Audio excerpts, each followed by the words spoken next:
আজকের recipe chicken sandwich. মুরগির মাংস এভাবে কেটে নিয়েছি। এবারে গ্যাসে গরম মশলা গুঁড়ো, স্বাদ মতো লবণ, আদা রসুন বাটা আর জল দিয়ে সব কিছু ভালো করে মিশিয়ে মাংসটা সেদ্ধ করে নিচ্ছি। সিদ্ধ করার সময় কিছুটা সময় ঢেকে রেখেছিলাম।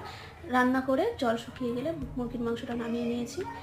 এবারে গ্যাসে প্যান গরম করে কিছুটা বাটার গলিয়ে নিয়ে 1 চামচ মতো ময়দা দিয়ে তাতে হাফ কাপ মতো তরল দুধ মিশিয়ে 1 টেবিল পরিমাণ চিনি আর স্বাদ মতো লবণ দিয়ে আবারও নেড়েচেড়ে মিশিয়ে নিতে হবে। নেড়েচেড়ে ক্রিমের মতো হয়ে গেলে গ্যাসের থেকে নামিয়ে নিতে হবে।